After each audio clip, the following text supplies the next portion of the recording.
नमस्कार दोस्तों, मैं राजेश कुमार शर्मा आप सभी का JMD क्लासेस में स्वागत करता हूं और ये आशा करता हूं कि आप लोग सभी स्वस्थ और खुश होंगे। तो चलिए शुरू करते हैं हम आज अपनी क्लास। तो आज की क्लास में हमारा पहला पॉइंट या टॉपिक रहेगा वैद्युत क्षेत्र। तो दोस्तों, वैद्युत क्षेत्र को इलेक्ट्रिक फील्ड के नाम से भी जाना जाता है, यानी टॉपिक है वैद्युत क्षेत्र, इलेक्ट्रिक फील्ड। तो दोस्तों, वैद्युत क्षेत्र को समझने से पहले हम जानते हैं क्षेत्र क्या होता है। क्षेत्र क्या होता है? तो देखिए, क्षेत्र, अगर हम बात करें किसी वस्तु या पदार्थ के चारों ओर का वह क्षेत्र जहां तक वह अन्य किसी पदार्थ को आकर्षित या फिर प्रतिकर्षित कर सके, तो वह उसका क्या कहलाएगा? वही क्षेत्र कहलाएगा। अब यहाँ पे बात कर रहे हैं वैद्युत क्षेत्र की। तो वैद्युत क्षेत्र में क्या होगा? भाई आवेश को ले लेंगे, यानी उन्हीं पदार्थों में क्या है? आवेश स्थापित है। उन्हीं पदार्थों में आवेश स्थापित है, तो उनमें आवेशों के अंतर्गत जो हम देखेंगे कि आकर्षण और प्रतिकर्षण बल यहाँ पर कार्यरत हो रहा है, वहाँ पर क्या है? वैद्युत क्षेत्र उसे कहलाया जाएगा। तो चलिए समझते हैं इसकी डिफिनेशन को कि डिफिनेशन में क्या बताया गया। तो कह रखा है किसी आवेश अथवा आवेशों के समुदाय। तो किसी आवेश मतलब एक आवेश। अब यहाँ आवेशों का समुदाय यानी कि कई आवेशों को एक साथ में इकट्ठा रखना के चारों ओर का वह क्षेत्र जिसमें किसी अन्य आवेशों को लाने पर उस पर आकर्षण या प्रतिकर्षण बल कार्य करता है, वैद्युत क्षेत्र कहलाता है। जैसा कि अभी मैंने समझाया आपको कि वैद्युत क्षेत्र क्या होगा। भाई जैसे कि जो क्षेत्र बताया गया था, उस क्षेत्र में एक आवेश पहले से विद्यमान था और हमने एक और आवेश ला करके इसमें स्थापित करा दिया, तो ये क्या है? इनको महसूस करेगा या इसके द्वारा इस पर या इसके द्वारा इस पर वही कौन सा बल लगेगा? आकर्षण या फिर प्रतिकर्षण बल कार्य करता है। तो चलिए दोस्तों, इसके नोट्स को भी समझते हैं कि नोट्स में क्या बताया गया है। नोट्स में ये कहा गया है कि वैद्युत क्षेत्र को वैद्युत बल रेखाओं के द्वारा प्रदर्शित कराते हैं। तो आप ये समझ लेना कि जहाँ पर वैद्युत बल रेखाओं को प्रदर्शित कराया जाए, वहाँ पर क्या होता है? वैद्युत क्षेत्र को भी दर्शाया जाता है या उसका एग्जाम्पल हो सकता है। तो चलिए आगे पहुँचते हैं अपने नेक्स्ट पॉइंट पर। तो नेक्स्ट पॉइंट है हमारा परीक्षण आवेश। परीक्षण आवेश को टेस्ट चार्ज भी कहते हैं। तो आपको ये ध्यान रखना, परीक्षण आवेश क्या होता है उसके बारे में बताते हैं। तो एक जैसे कि बात कर लेते हैं, हम लोग अभी वैद्युत क्षेत्र की चर्चा कर रहे थे, जिसमें एक प्लस क्यू आवेश था और एक Q0 आवेश, यानी कि जो परीक्षण आवेश के नाम से जाना जाता है, इसे धन परीक्षण आवेश भी कहते हैं। तो ये जो आवेश होता है वो इस आवेश की तुलना में बहुत ही हल्का, छोटा होता है। तो जैसा कि डिफिनेशन में बताया गया है, तो दोस्तों देखिए डिफिनेशन में बताया गया है कि बहुत ही छोटा आवेश जो स्थान पर वैद्युत क्षेत्र को प्रभावित ना करे, परीक्षण आवेश कहलाता है। मतलब ये कि वैद्युत क्षेत्र जो हमारा था उसमें हमने Q0 को स्थापित किया और इसका इस वैद्युत क्षेत्र पर कोई भी प्रभाव नहीं पड़ेगा या कोई भी प्रभाव इसको मतलब प्रभावित नहीं करेगा, तो ये हमारा क्या कहलाएगा? परीक्षण आवेश कहलाएगा। तो चलिए पहुंचते हैं अपने नेक्स्ट पॉइंट पर दोस्तों। तो चलिए दोस्तों शुरू करते हैं अपना नया टॉपिक, जो कि आपके लिए बहुत ही इम्पोर्टेंट है परीक्षा की दृष्टि से। तो आप इसको बड़े ही ध्यान से फोकस करके पढ़ेंगे। वैद्युत क्षेत्र की तीव्रता, इंटेंसिटी ऑफ इलेक्ट्रिक फील्ड। तो आपको ये ध्यान रखना है कि वैद्युत क्षेत्र की तीव्रता, वैद्युत क्षेत्र की परिभाषा अभी बताई मैंने, अब बात कर रहे हैं वैद्युत क्षेत्र की तीव्रता के लिए। तो वैद्युत क्षेत्र की तीव्रता के अंतर्गत क्या बताया जाता है दोस्तों? इसमें यह बताया जाता है कि वैद्युत क्षेत्र के अंदर, जैसे कि अभी बात की थी हमने, जैसे एक आवेश लिया था प्लस क्यू आवेश, और इसी में हम एक Q0 आवेश, जिसे क्या बोला जाएगा, एकांक परीक्षण आवेश, क्या बोला जाएगा, धन परीक्षण आवेश भी बोला जा सकता है। तो इसे क्या बोला जाए, एकांक परीक्षण आवेश। तो इन्होंने क्या बताया है कि वैद्युत क्षेत्र के अंदर एकांक परीक्षण आवेश पर लगने वाले बल को वैद्युत क्षेत्र की तीव्रता कहते हैं। तो मतलब इस पर यानी Q0 पर जो बल लगेगा वैद्युत क्षेत्र के अंदर, वही उसके लिए क्या कहलाएगा, वैद्युत क्षेत्र की तीव्रता कहलाएगा। हालांकि इसका जो संबंध है, उस संबंध से मैं आपको एक और डेफिनेशन जो बनती है वो मैं बना करके दिखाऊंगा कि उससे किस प्रकार से हम डेफिनेशन लिख सकते हैं। तो यहाँ पे यही समझना है कि वैद्युत क्षेत्र के अंदर एकांक धन परीक्षण या फिर ऐसे बोल सकते हैं एकांक परीक्षण आवेश पर लगने वाला वैद्युत बल को ही वैद्युत क्षेत्र की तीव्रता कहते हैं। इसको कैपिटल ई के द्वारा प्रदर्शित कराते हैं। अब इसका जैसे संबंध जो बनता है तो वो मैं अभी आपको बताता हूँ। फिलहाल आपको इस तरीके से समझ लेना है कि ई इक्वल में एफ अपान में Q0, ये कुछ इस तरीके का इसमें रिलेशन बनेगा। देखिए जैसा कि दोस्तों, अगर यदि Q0 परीक्षण आवेश पर लगने वाला बल वैद्युत बल F हो तो वैद्युत क्षेत्र की तीव्रता, तो इसके लिए क्या रहा संबंध, E बराबर में क्या था, E बराबर में F अपान में Q0, जैसा कि यहाँ पे रिलेशन दिखाया गया है। अब जो ये F है उसको क्या कहते हैं, Q0 है, इसको क्या कहते हैं। तो ये रिलेशन को तो आपने समझ लिया होगा, यहाँ पर रिलेशन साफ साफ दिख रहा है। अब इस रिलेशन से परिभाषा को कैसे बनाते हैं उसके बारे में दोस्तों चर्चा करते हैं। बस आपको रिलेशन से परिभाषा बनाने के लिए ये जानकारी होनी चाहिए कि उसमें जो शब्द प्रयोग में है, ठीक है, उनके प्रयुक्त संकेत मालूम होने चाहिए कि हाँ वो क्या क्या चीजें हैं। जैसे कि यहाँ पे एफ के बारे में बात की जा रही है कि एफ क्या है, Q0 क्या है। तो मैं बात कर लेता हूँ। जो एफ है वो Q0 यानी कि परीक्षण एकांक परीक्षण आवेश पर लगने वाला बल है। तो देखिए परिभाषा दोस्तों कैसे बताएंगे कि किसी वैद्युत क्षेत्र में धन परीक्षक आवेश पर लगने वाले बल F तथा धन परीक्षक आवेश Q0 के अनुपात, ये डिवाइड में दिया गया है, तो के अनुपात को वैद्युत क्षेत्र की तीव्रता कहते हैं।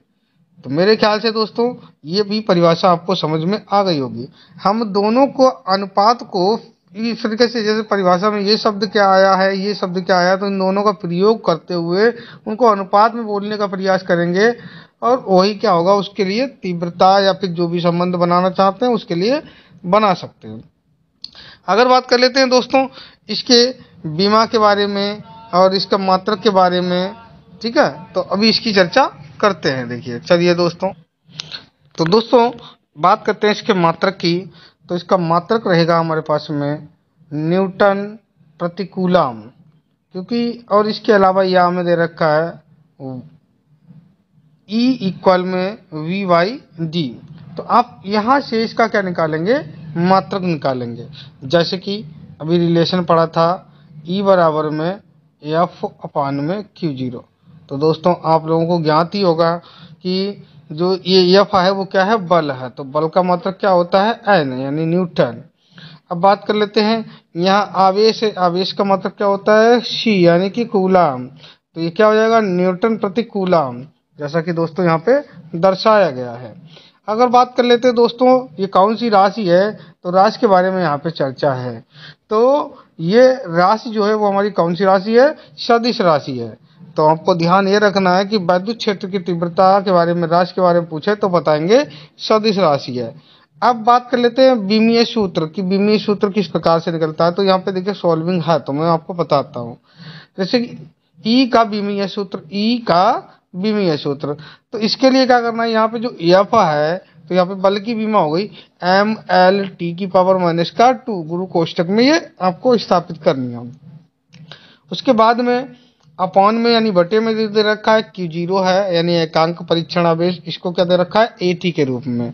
अब इन दोनों को एडजस्टमेंट करके लिख देंगे, वो भी किस में लिखा जाता है, गुरु कोष्टक में लिखा जाता है दोस्तों, याद रखेंगे बीमा को गुरु कोष्टक में लिखते हैं।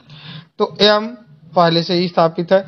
अब हम क्या करते हैं कि A को ऊपर लेकर के आएंगे, T को ऊपर लेकर के आएंगे, तो L को भी लिख लेते हैं। तो M L और T की पावर -2 पहले से था, एक घात नीचे से ऊपर और आएगी तो कितना मिल जाएगा 3 मिल जाएगा, यानी T की पावर -3 और साथ में एक की पावर यानी एक के नीचे घात 1 है, ऊपर जाएगी तो -1 हो जाएगी। तो इस प्रकार से हमको जो विमीय सूत्र मिला वो मिला ML T की पावर -3 और A की पावर -1। तो चलिए पढ़ते हैं आगे। तो दोस्तों कभी कभार हम लोगों से पूछ देता है डेरिवेशन के रूप में कि एकल बिंदु आवेश के कारण विद्युत क्षेत्र की तीव्रता के बारे में, या इसके अलावा इस तरीके से भी लिखा हो सकता है कि बिंदु आवेश के कारण विद्युत क्षेत्र की तीव्रता, तो इस तरीके से भी लिखा हो सकता है। तो देखिए इस डेरिवेशन को किस प्रकार से हम करते हैं। तो यहाँ पे मान के चलिए कि एक बिंदु यहाँ पे O ले लीजिए, भाई O ले लिया, इस पर क्या हो गया हमारा +Q आवेश हो गया। और इसके अलावा कुछ दूरी पर, कुछ दूरी मतलब कितना R दूरी पर, तो R दूरी पर एक बिंदु क्या लेंगे P लेंगे और P पर क्या होगा Q0 आवेश होगा, इसे एकांक परीक्षण आवेश कहते हैं। और इससे कुछ दूरी पर यानी दिशा में बोल सकते हैं, तो इसकी अच्छी दिशा में आगे की तरफ क्या लगेगा, एक होता है अनुदिश, तो आपको ध्यान रखना अनुदिश मतलब अनुसरण करना, तो उसी के आगे मतलब उसी में तरफ आपको क्या लिखना है, एक बल लगेगा F। तो ये कुछ डायग्राम आपको बना करके देख लेना। जिस प्रकार से इस डायग्राम को हम बना करके देखेंगे और जो चीज़ें हम इसमें मेंशन करते जाएंगे उन्हीं के बारे में हमको नीचे टाइप कर देना है, यानी कि बोल देना है, लिख देना है, ठीक है ना। तो दोस्तों देखिए क्या क्या लिखना होता है, जैसे कि माना कि कोई बिंदु आवेश +Q, भाई कोई आप बिंदु आवेश +Q किसी ऐसे परावैद्युतांक माध्यम में स्थित है। अब आपको ये भी ध्यान रखना ये जो माध्यम यानी ये जो निकाय है वो कौन से माध्यम में है, K माध्यम में है, यानी कि परावैद्युतांक माध्यम में है या परावैद्युत माध्यम में है, जिसका परावैद्युतांक K है। फिर दे रखा इससे R दूरी पर कोई बिंदु P है जहां पर या जहां +Q0 यानी कि परीक्षण आवेश रखा हुआ है, इसलिए दोनों आवेशों के बीच लगने वाला बल।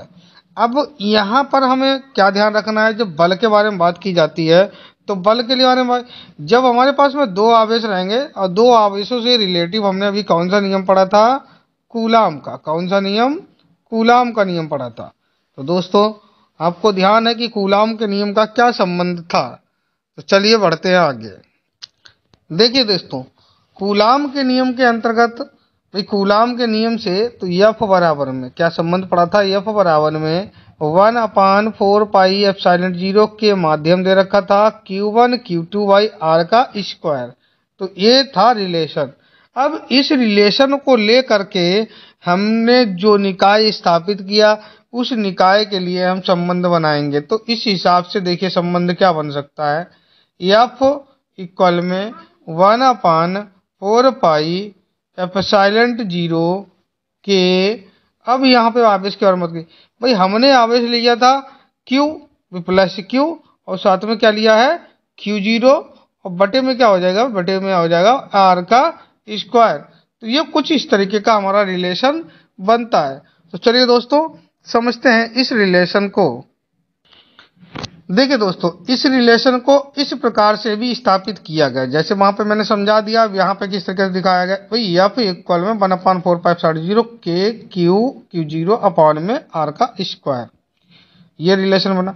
अब यहाँ से Q0 को जो है वो हम इधर ट्रांसफर कर देंगे इसके बटे में, इसके बटे में। तो देखिए भाई यहाँ से Q0 जो है वो कहाँ चला गया, इसके बटे में, तो F अपॉन में Q0 आ गया और बाकी हमने क्या कर दिया, ज्यों का त्यों लिख दिया 1/4πε0 के Q/R का स्क्वायर। अब आपने पढ़ा है विद्युत क्षेत्र की तीव्रता के बारे में रिलेशन, जो रिलेशन होता है कि E इक्वल में F अपॉन में Q0। तो अब आप इसके बारे में भी जानते हैं, तो अब इसको क्या करना है भाई, इसके स्थान पे किसको एडजस्ट करना है, ई को एडजस्ट करना है। जैसे देखिए, जैसे कि यहाँ पे भी मैंने मेंशन करवाया कि लेकिन एफ अपान में Q0, तो इसको क्या बनाया गया, ई। अब देखिए भाई, जो सूत्र मैंने बताया था, तो उस सूत्र में अगर आपको समझना है तो देखिए मैं पीछे बताता हूँ। ये जो सूत्र था, इसमें यहाँ पे मेंशन मैंने करवाया था, इसकी जगह पे क्या आएगा भाई, ई आएगा। क्या आएगा, ई आएगा। इस तरह की जगह पे क्या आना है, ई आना है। तो अब आप क्लियर हो चुका होगा भाई कि ई कहाँ पर ई आ रहा है। तो इस हिसाब से जो हमारा संबंध बनता है वो हमको कुछ इस प्रकार का मिल जाता है, जैसा कि आप समझ सकते हैं। तो देखिए यहाँ पे हमको मिलता है, इसलिए ई बराबर में 1/4πε0 Q/r का स्क्वायर। ये हमको जो रिलेशन मिला वो बिंदु आवेश के कारण, यानी कि एकल बिंदु आवेश के कारण विद्युत क्षेत्र की तीव्रता के लिए है। तो मेरे ख्याल से ये चीज आपको क्लियर हो गई होगी। और इसके अलावा अगर बात कर लेते हैं, जहां पर हमारा उस सूत्र में क्या आ रहा था, के, तो के जो था वो किस लिए प्रयोग में था, तो देखिए वायु अथवा निर्वात के लिए के बराबर में -1 लेना है। तो जब 1 यहाँ पे यूज हो जाएगा तो हमको संबंध मिलेगा E इक्वल में 1/4πε0 Q/r का स्क्वायर। अब इसी को 1/4πε0 को भाई, क्योंकि हम पीछे पढ़ चुके हैं, 1/4πε0 को क्या मान लिख सकते हैं, 9 गुणे में 10⁻9। देख सकते हैं आप, यहाँ पे मेंशन है E इक्वल में 9 गुणे में 10⁻9 Q/r स्क्वायर। तो ये इस रूप में भी हो सकता है और इस रूप में भी हो सकता है, यही है। और इससे पहले वाला वो भी मेंशन किया जा सकता है, मगर अगर के का मान प्रयोग करेंगे तब हमको ये सूत्र प्राप्त होंगे। यह एकल बिंदु आवेश के कारण विद्युत क्षेत्र की तीव्रता का व्यंजक। तो चलिए बढ़ते हैं दोस्तों अपने अगले टॉपिक पे। तो दोस्तों अगला हमारा टॉपिक है विद्युत बल रेखाएं, इलेक्ट्रिक लाइंस ऑफ फोर्स। तो इनके बारे में आपको समझाते हैं। सबसे पहले मैं जो डिफिनेशन है मैं उसको एक बार पढ़ देता हूं कि क्या डिफिनेशन में दे रखा है, फिर मैं समझाता हूं। कह रखा है विद्युत बल रेखाएं विद्युत क्षेत्र में खींचा गया हुआ काल्पनिक एवं निष्कोण वक्र है, जो उस स्थान पर विद्युत क्षेत्र का अविरल यानी लगातार प्रदर्शन करती रहती हैं। तो अब आपको समझाते हैं कि विद्युत बल रेखाएं क्या होती हैं। आपको ये समझना है कि विद्युत क्षेत्र के अंतर्गत, यानी विद्युत क्षेत्र में यदि हम कुछ ऐसी रेखाएं खींचते हैं जो वक्र टाइप की हैं, जो कि एक दूसरे को ना काटे, तो वक्र टाइप की जो रेखाएं प्राप्त होंगी कहाँ, विद्युत क्षेत्र के अंदर, तो वो सभी हमारी क्या कहलाएंगी, विद्युत बल रेखाएं कहलाएंगी। अब आपको ये क्लियर हो गया। ये क्या होता है, ये एक हमारी सोच है, कल्पना है भाई। ये क्या पता है, काल्पनिक रेखाएं हैं और इनमें कोई भी कोण नहीं है, वक्र में कोई भी कोण नहीं है, तो ये निष्कोण वक्र कहलाती हैं या निष्कोण वक्र होती हैं। तो ये आपको क्लियर हो गया होगा। तो चलिए इसके कुछ जो विद्युत बल रेखाओं के एग्जाम्पल हैं वो आपको मैं बताता हूँ और किस तरीके से इनको दर्शाया गया है। जैसा कि विद्युत बल रेखाओं के अंतर्गत आप ये समझ सकते हैं कि एक धनात्मक में और एक ऋणात्मक में। तो धनात्मक जो बल रेखाएं चलती हैं वो क्या होती हैं, प्लस से बाहर की तरफ चलती हैं, यानी कि केंद्र से बाहर की तरफ चलती हैं दोस्तों। ऋणात्मक में बाहर से दोस्तों केंद्र की तरफ आती हैं। तो ये कंडीशन जो है ये प्लस के लिए और ये माइनस के लिए। तो ध्यान रखेंगे, प्लस में केंद्र से बाहर की ओर और ऋणात्मक में यानी कि जो दिखा रखा है माइनस में, वो क्या है, केंद्र की ओर उनकी दिशा रहती है। चलिए अगला आपको सम्मिशन यानी जो विद्युत बल रेखाएं किस प्रकार की होती हैं वो बताते हैं। तो विद्युत बल रेखाओं के अंतर्गत देखिए आप एग्जाम्पल, विद्युत बल रेखाओं से रिलेटिव जो एग्जाम्पल है वो देख लीजिए किस प्रकार से विद्युत बल रेखाओं के चलने का क्रम होता है। तो देखिए ये प्लस से यानी कि केंद्र से बाहर की ओर और ये माइनस यानी केंद्र की तरफ। तो हमको यहाँ पे एक कंडीशन भी मिल रही है कि जो भी विद्युत बल रेखाएं निकलती हैं वो प्लस से निकलती हैं और माइनस की तरफ अंदर चली जाती हैं। तो ये आप डायग्राम को बढ़िया तरीके से ध्यान रखेंगे और उसको बनाने का प्रयास करेंगे, जिससे कि आपको विद्युत बल रेखाओं के बारे में क्लियर हो सके।